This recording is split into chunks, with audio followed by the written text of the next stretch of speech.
Déclaration faite à la conférence de presse du 10 juillet 1944 à Washington. Avant de quitter Washington, je résumerai mes sentiments en disant que j'emporte de mon séjour dans la capitale fédérale des États-Unis d'Amérique la meilleure impression possible. Il m'a été donné d'avoir avec le président Roosevelt les entretiens les plus confiants et les plus larges.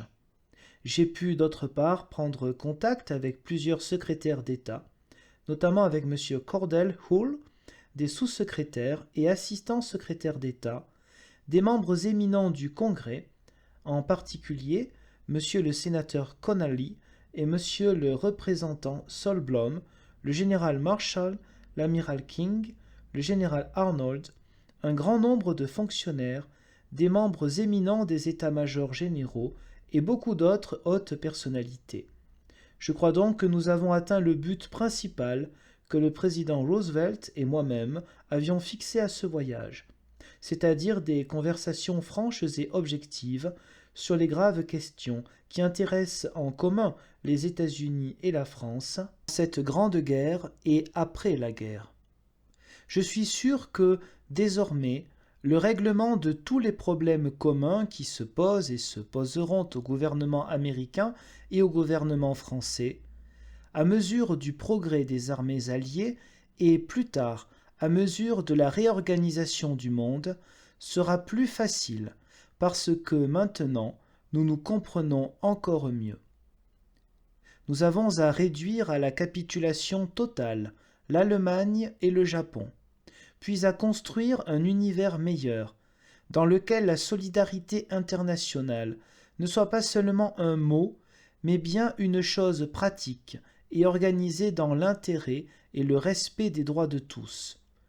Le rôle des États-Unis dans cet effort de guerre et dans cette œuvre de paix est réellement immense et comporte pour le peuple américain de très grandes responsabilités.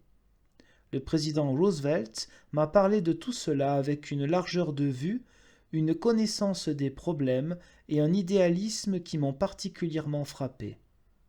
De mon côté, je lui ai exposé, le mieux possible, comment la France, émergeant peu à peu de ses malheurs provisoires, entend participer, avec ses alliés et à son rang, à la guerre d'abord, et puis à la vie du monde dans la paix.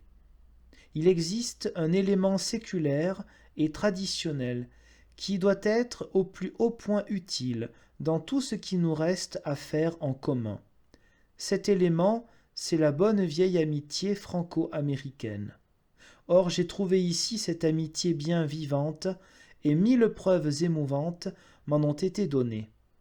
Croyez bien que du côté français, rien ne nous est plus cher que cela. Je crois bien qu'en parlant ensemble du présent et de l'avenir, le président Roosevelt et moi-même, nous nous trouvions exactement dans la même psychologie que vos braves boys américains et nos bons soldats français, qui se trouvent, côte à côte, engagés dans le même dur combat pour la même magnifique cause.